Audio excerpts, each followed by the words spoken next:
What up, people? It's your boy, Master Chudy, out here with another video. So I'm not going to give a review of Across the Spider-Verse. There are many people who are infinitely more succinct in how describing this film is, but to give you a quick overview, I really enjoyed this film. I gave this film, in my personal opinion, a 9.5 out of 10. I think this is definitely in the front seat, in the driver's seat, to win an Oscar for the best animated picture of the year. No question about it. Maybe Mario comes in second, but this is clear that there's more story in this, and it was more care. Well, not that it was more care, but it was more detailed in what it wanted to convey in terms of its story. So I think Spider-Verse has that going for it.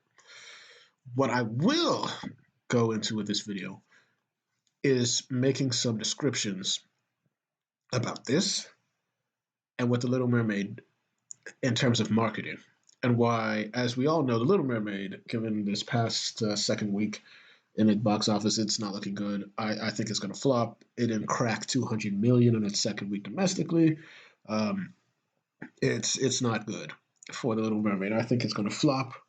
But there are three reasons why Across the Spider-Verse is going to essentially, it's obviously going to do better, but why it was more successful than Little Mermaid, why it's liked more broadly than the Little Mermaid live action remake, why it's more accepted, and I'll give you three reasons why. The first, and of course major reason, is that Miles is not a retread character in the traditional sense like this new Ariel is with Halle Bailey. Okay, Miles, yes, was created 2011. We just heard that apparently his creator, I believe it was Bendis, who I have a wide variety of problems with in general, but that's for another time. He essentially said that Miles Morales is more or less a token character. He was created because, essentially Obama was in office, which is a horrifically terrible reason to create a comic book character. But he is his own character. And for that, people can at least gravitate toward the attempt to try. And as a result, people like Miles because he's his own person, he's his own guy, and he does his own thing. For the most part, Little Mermaid, we know what Ariel is, basically. We know that she's white, and we know that she's a redhead, basically. Okay? This isn't against Halle Bailey. I believe Halle Bailey can improve her acting, and I think that she deserved to either take on the role of Princess Tiana, which I think she would have really liked, and I think it would have definitely suited her vocal chops even more because of the music selection that you can do with that. Add ragtime, add blues, add jazz, old school R&B from the 20s and 30s, yada yada yada. You can do so much with Halle Berry as Princess Tiana, or she deserved the distinct honor of acting an original character that she can stamp her face on and say that's a iconic Disney character to the end of time. But no, she was given a retread. And as such, we don't see Halle Bailey as Ariel because we know, at least for the last 34 years since the creation of the 89 animated show, that Ariel is not Halle Bailey and Halle Bailey is not Ariel, and that is fine. We did not need this, but essentially Halle Bailey is not Ariel. And we just gonna have to accept it. It is what it is. I'm sorry to say, and that's not a knock on Halle Bailey. That's just the way it is. That's people's preferences. When I thought of the Little Mermaid up until now, I know who Ariel is, the redhead. And granted, um, the Little Mermaid animated series was not an animated series and movie was not necessarily my thing. I wasn't too hung up on it, but I was like, it was probably my least favorite of the Renaissance era, though. As I'm going through Disney films recently, I'm probably going to change my mind about it when I look at it in a detailed version. But yeah, that's pretty much it. That is pretty much it. Number two, though, is that the stories for Miles is not a retread. These are new stories, and they're better, I'll say. While Halle Bailey, of course, is word for word bar for bar, retreading an 89 film with edit steps. Now, Miles Morales, and the reason why people like Miles Morales very recently now, more than they ever did up until Into the Spider-Verse, is because his comic writers could not write him a good story. They could not give him a good story. Everything was a retread. Everything was like Peter Parker was always looming over him, and he couldn't necessarily come out bit by bit with his own originality. However, what the movies did better than the comics is that they said, okay, yes, Peter Parker died in Into the Spider Verse. Okay, we're going to follow everything that happened in the Ultimate Comics. Okay, Peter Parker died. However, we're not going to give Miles Peter's enemies per se, because yes, the Kingpin was there and the Kingpin killed Spider-Man there, but we're going to give him his own unique struggles and what we have to do. Okay, we're going to make sure that his story is not that, oh, somebody in this case killed my parents and then I learned the with great power comes great responsibility thing. It'll be like, oh yeah, my uncle died, but he wasn't a villain. He was wrapped up with something else. Oh, my dad's a cop. Oh, my mom's a nurse. I got a and oh, I'm in a whole different private school. Something that Peter never had. And Peter, while he always wanted to do better for himself, to do good for his family, Miles in the movies, at least from what I gather, is like, my parents are good and I'm okay, but I like my community and I like my neighborhood. I like going to school. I like being around my people. And when I go to this new high-fangled elite charter school, I feel away from my people. I'm out of my comfort zone, and I don't want to be out of my comfort zone. You see, people can relate to that. Many people can relate to changing schools that they don't like. They just want to be with their friends, be with their neighborhood. Miles connects in that way, in the same way that many people want to get out of that mold, the same way that Peter Parker wanted to do himself, always trying to find better. Miles Light is a very down-to-earth person in his own way, as Peter is a down-to-earth person. It's that way. They are characters that have similar powers, but not similar characteristics that make you think that Miles is just a copy of Peter. No, no, no, no, no. The movies, especially across the Spider Verse, added more character to Miles and what he wanted to do as his own hero. And he's always consistently trying to be his own hero. And that's what I like about Miles in the movies. That's why people like Miles in the movies, because he is his own definite character.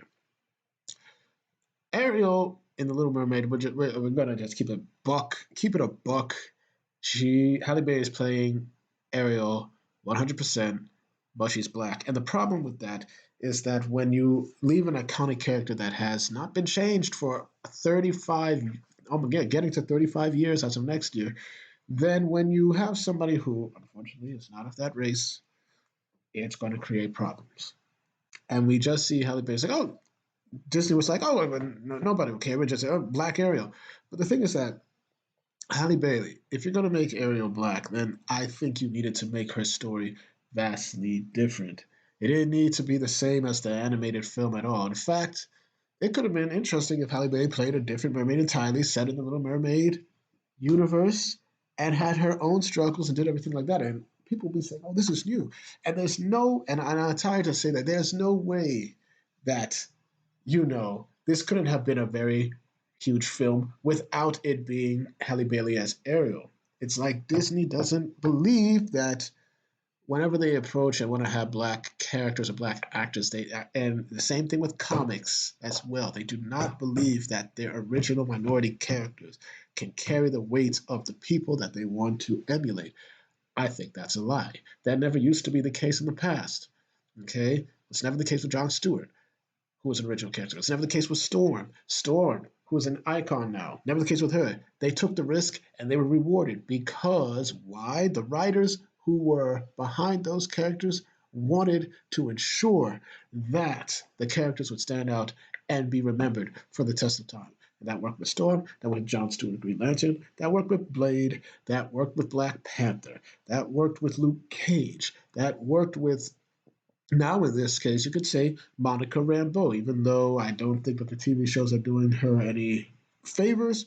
But the fact that, the character still remembered and Monica Rambeau was the leader of the Avengers at a point. You see, people tend to gravitate towards characters that have a purpose, meaning, and that can stand on their own 2 feet. It's so easy. It's so simple to do. But the fear, or in Disney's case, laziness, to even attempt that is baffling. And that's really the second reason why, you know, Miles is seen as well. His story is authentic, and Halle Bailey's Ariel is not authentic in terms of story. I'm sorry to say. The final reason, the third reason, and this is going to be a little bit more succinct and to the point, is the marketing, okay? Miles, anybody, even in the first Spider Verse movie, everybody just wanted to say the way that it was marketed, like, oh, we've got Into the Spider-Verse, an animated Spider-Man movie, which was, very interesting because, for starters, Marvel had really had at that point, you know, the days of Marvel animation being, solid were well behind them because after Earth's Mightiest Heroes, the Avengers cartoon that ended in 2013, you had all those ultimate knockoff Marvel cartoons that did not really mean anything. They weren't releasing animated projects like that. So people were skeptical in that regard. But at the same time, Sony didn't market the movie like saying, "Oh, hey, we got a Black Spider-Man. Watch this, or you watch this, or you're not down with black people. You don't like them." They just said, "Hey, watch our movie, please. You might like it." And to surprise, with a low budget of 90 million, they were able to use that 90 million very efficiently to enter a different avenue where its animation spoke for itself, and people were like, "Oh my gosh, this is incredible!" To the point that because of them, they changed the animation game completely for movies, and they were rewarded as a result. Granted, they made like 384 million, but with a budget of 90 million dollars, they made a good profit and said, "Hey, we got a sequel coming," because there was such a good word of mouth. This one, they didn't market saying that, "Hey, Miles is again," and if you don't watch Miles, you're not down with black people. No, they came again, and once again, the animation spoke for itself, but people were really saying, "Oh, this time the story is legit. Oh my gosh, they took it to a new level. Man, Miles is getting ready to go down. Characters with character arcs were happening, the things were flowing, everybody was having fun." That's how you market a movie. And as a result, Into the Spider Verse was rewarded handsomely. Second best opening for an animated feature, third best opening for a Spider Man flick. There you go. They knew what they wanted. They were rewarded.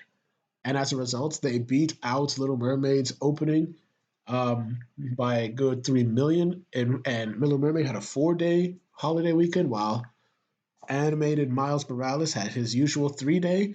And they were rewarded. They have a $200 million haul, which is almost all of its budget made. And I suspect that by this Friday, it will have made back all of its money, and then the profits will be going in after that. But Sony didn't market this as a means of making a point that Miles Morales is black and Puerto Rican. No, they were like saying Miles is a good character. Gwen's a good character. Miguel O'Hara is a pretty badass looking character. Our animation is very cool. Our our plot and our story should be good. Thank you for liking our first movie. You're going to even like this one better. And we know you're hyped, and we put in a lot of work for that, and they were rewarded for that. Contrast to The Little Mermaid, Disney has been making a, how should I say, they've been making a terrible habit of essentially going about and saying that, hey, all this backlash is because of the fans, that they hate this movie, they hate this and hate that. It's not the first time they've done it. They've done it with Kenobi, where Reva, which in my opinion would have been a good character if they made some certain changes, like not offering her redeeming qualities, maybe making her look more Sith-like, really, and have her embrace the villain role. She didn't need to be redeemed, and that's another thing that Disney likes to do. They like to redeem every single villain. Like, they're not even a villain for 5 minutes, and they're already going to be good. Give us some good villains, Disney. Just give us some good villains. But Halle Bailey was marketed like, "Oh, everybody just hates the race swap. Everybody hates Black Ariel. Everybody is this. Everybody is that. People hate the diversity. Blah blah blah blah blah." No, no, no, no, no, no, no. Do not use these excuses to hide the fact that you know that people are kind of fed up with the remakes.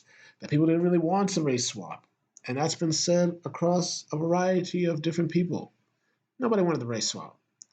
Nobody wanted a remake. Nobody wanted to see this story again. People have the animated original. People have a classic film for a reason. There's a reason why films are classic. Sometimes you don't mess with the formula.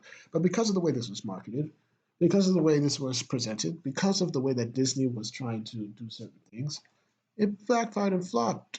And I do believe that The Little Mermaid will be a flop.